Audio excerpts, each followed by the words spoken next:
Badminton, ఎక్కడ Chanchalguda jail mate అతను కూడా ఏది A7 అనమాట. ఎంఆర్ ప్రాపర్టీస్ కేసులో సిబిఐ అడిషనల్ ఛార్జ్ షీట్లో ఇప్పుడు ఇక తీహార్ జైల్లో షటిల్ బ్యాడ్మింటన్ అంటే ఒరట్ల బుచ్చి చౌదరి గారు ఏమన్నారు, రాజమండ్రి జైలు అంటున్నారు. ఇప్పుడు ఇవాళ సిబిఐ ఈడీ గనక ఎంటర్ అయినట్లయితే మీరు అన్నారు ఏది రజనీ వేసిన రాయలపైన స్టోన్ క్రషర్లో ఈ స్టోన్ వెళ్ళి అది లిక్కర్ స్టోన్ కింద అయింది. అంటే ఇక్కడ ఇప్పుడు మనం చాలా దారుణమైనటువంటి అంశం ప్రజారోగ్యం. అసలు పురంధేశ్వర్ గారి గురించి మాట్లాడారు మన రవి గారు. ఏది ఆమె 54% మంది లివర్ దెబ్బతిందని, 52% మంది కిడ్నీస్ దెబ్బతిందంటూ ఒక మెడికల్ రిపోర్ట్ కూడా పంపించాము అప్పుడు సిబిఐ ఎంక్వైరీ కోరిన విధానం. ఇప్పుడు సిబిఐ ఈడీ దీనిలో ఎంటర్ కావాల్సినటువంటి అంశం ఉందన్నమాట.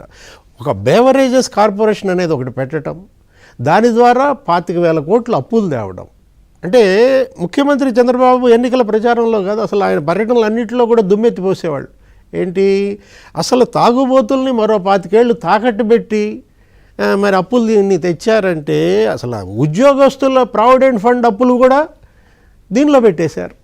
ఏ విధంగా ఇక్కడ స్కాములు జరిగాయి అనేది తీసుకున్నట్లయితే అతను ఏమని చెప్పాడు, 75% ధరలు పెంచేశాడు జగన్మోహన్ రెడ్డి.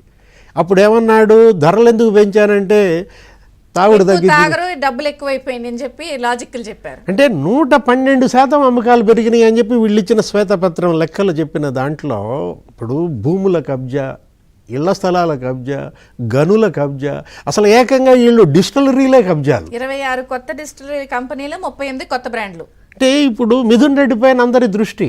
ఇప్పుడు ఆయన ఏదో వెళ్ళినట్టున్నారు ముందస్తు బెయిల్ కోసం, అది ఏదో April 3 దాకా ఇచ్చారని వాళ్ళ వార్తలు ఇచ్చిన దీంట్లో April 5 ఏంటి అరెస్ట్ తప్పదా?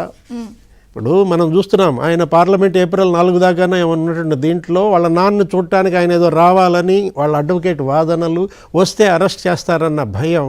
ఇదొక 7 అంచెల వ్యవస్థ. ఏది లిక్కర్లో వీళ్ళు తీసుకున్నటువంటిది డిస్టిలరీ రిప్రజెంటేటివ్స్ కలెక్షన్ ఏజెంట్గా పెట్టుకోవటం, మధ్యలో మనీ హ్యాండ్లర్స్ అని, మనీ ట్రాన్స్పోర్టర్స్ అని, ఎవడో కోఆర్డినేటర్ ఆ కసిరెడ్డి రాజ్ వాడేదో ఒక 5వ అంచెలోనో ఉన్నట్టున్నాడు, అతనే కర్త కర్మ క్రియ అన్నట్టున్నాడు విజయసాయి రెడ్డి.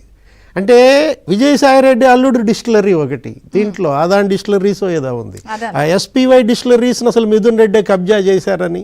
అంటే 11 డిస్టిలరీలు వీళ్ళు సబ్లీజులకు తీసుకోవటం, ఒక 32 కొత్త బ్రాండ్లను జనం మీదకు వదలటం, ఎంతమంది ప్రాణాలు తీశారు ఇందులో. ఇక్కడ ఏంటి, ఇది మానవీయ కోణంలో ఆలోచించాలా.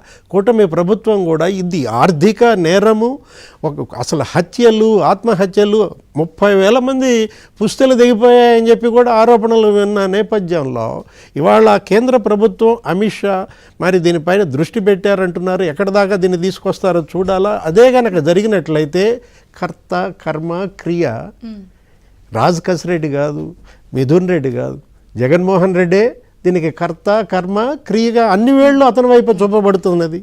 కంపెనీలు ఏంటన్నారు కదా, అదాను, గ్రేసన్స్, లీలా, JR అసోసియేట్స్, PV స్పిరిట్స్ లాంటి 26 కొత్త కంపెనీలు.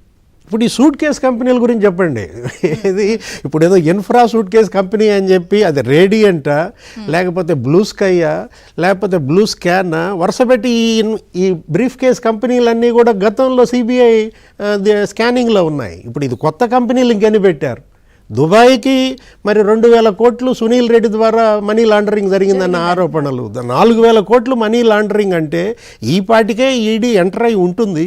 ఎన్ఫోర్స్మెంట్ డైరెక్టరేట్ కనుక దిగితే మళ్ళా జప్తులు తప్పవా? ఎందుకంటే గతంలో జగన్మోహన్ రెడ్డి ఆస్తులు జప్తు చేసిన ఒక డౌట్ పబ్లిక్ సైడ్ నుంచి. ఇప్పుడు ఏపీ ప్రభుత్వానికి ఇది ఖజానా నష్టము, డబ్బులు ఏమైపోయినాయో తెలియదు, ప్రజల ఆరోగ్యంతో చెలగాటం ఆడుకున్నారు, ఇన్ని రకాలు ఏపీ ప్రభుత్వానికి స్టేట్కి సంబంధించిన కన్సర్న్. వీళ్ళ కన్సర్న్ని కేంద్రం సీరియస్ కన్సర్న్గా తీసుకుంటుందా? తీసుకోవాలా. ఎందుకంటే 100 కోట్ల ఢిల్లీ లిక్కర్ స్కామ్ పైనే కేంద్రం అటు సిబిఐ ఈడీ గవర్నర్